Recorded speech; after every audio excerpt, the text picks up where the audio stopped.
the 5th day of June, 1944, Bill Canahan took a boat ride across the Channel to invade France.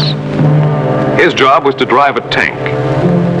He had driven a tank through Africa, over Kasserine Gap into Bizerta, had driven it through Sicily and up the Italian Boot.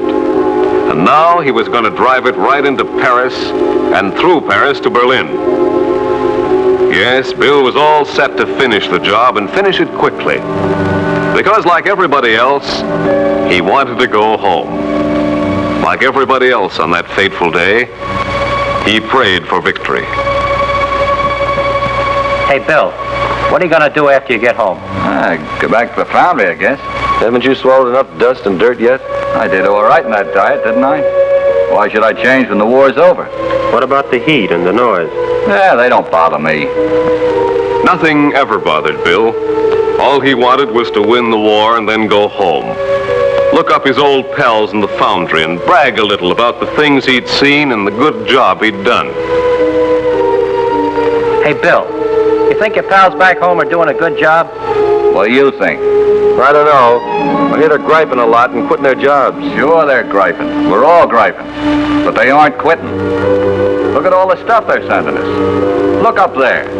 You see those flying forgings? That's what Bill called the fortresses. Flying forgings. He was proud of every piece of casting and forging. He used to tell the other GIs about the finer points of die casting, cylinders, and drop forging crankshafts. He always said that without the foundries, our armies couldn't move. And he was right. There wouldn't be any planes and trucks and guns. And of course, there wouldn't be any tanks. Without tanks, Bill said, the United Nations couldn't win. That's the way Bill talked until the guns of the naval barrage drowned out his voice.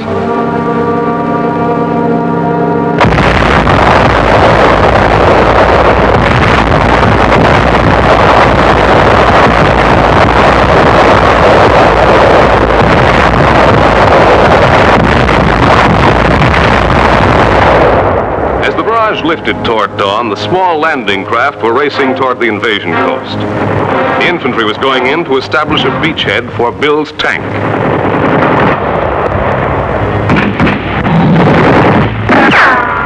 Some of the men got killed, but enough got through to the hedge-rimmed fields and tree-lined roads.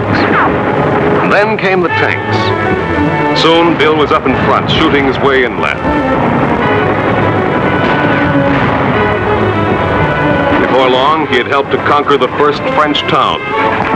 He drove on through the town and across the rich earth of Normandy, the infantry following in the dusty wake of his tank. He drove on to fight his way into Isigny. He chased the enemy out of more villages and towns, always in front, always leading the way. He went on to Carentan.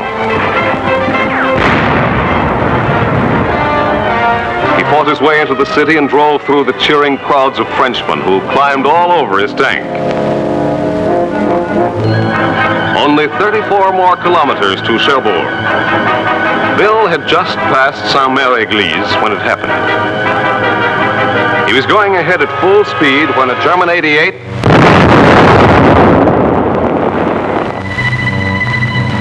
Bill had taken his last look at France. Bill?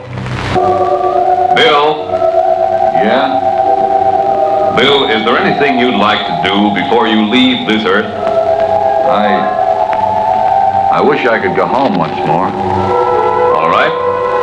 You shall go home. Home to your foundry. Well, Bill, it looks just as you remembered it, doesn't it?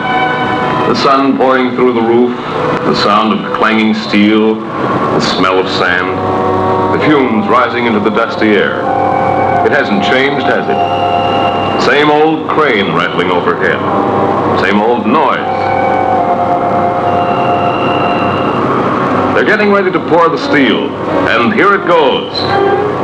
The molten steel for armor. All over America, they're casting gray iron and magnesium and aluminum. They're casting and forging. Yes, Bill, this is foundry work as you know it. The sparks flying, the blazing heat, the smoking dyes, the sharp clanging of forging hammers.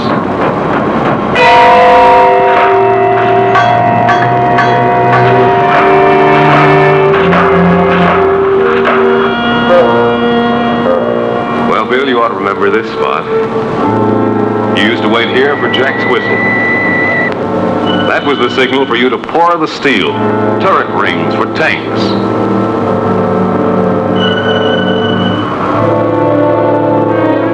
Yes, there's an old friend of yours. Frank Nolan, Clem's father.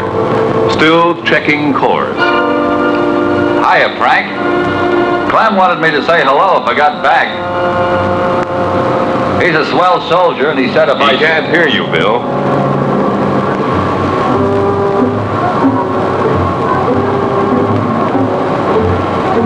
Come along, you still want to see your other pals, don't you?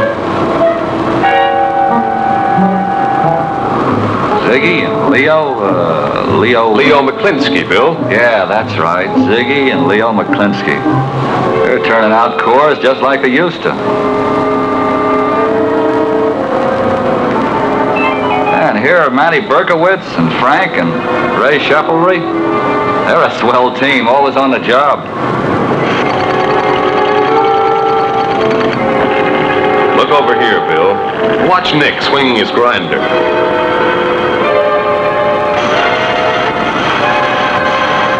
You always liked to watch Nick, didn't you? Yeah, but where are all the others? Where's McAllister? He quit. Quit? Why? Mac was never a quitter. Mac got a chance for a better job, a white-collar job. You don't believe it? Look. Mac! He can't hear you.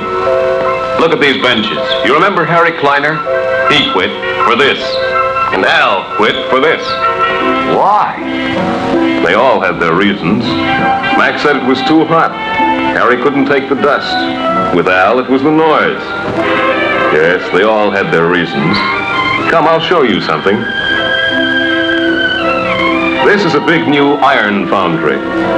There aren't any men to run it. Charlie can't get the men. You remember Charlie, the personnel manager, don't you? Oh, yeah. Could be a lot better, though. We need men. Bad. Production'd be way up if we could get them. Sure, there's men all right. Plenty of them. Working in stores and white-collar jobs. But they don't want to work in a foundry. It's too tough. You see, they all say the same thing. It's too tough. Even your old friend George feels that way. He's taking the day off. Hello, George. George, why aren't you on the job? They need you back at the foundry. Why'd you stay at home? Are you looking for another job, too? Help wanted, male. So you're gonna quit.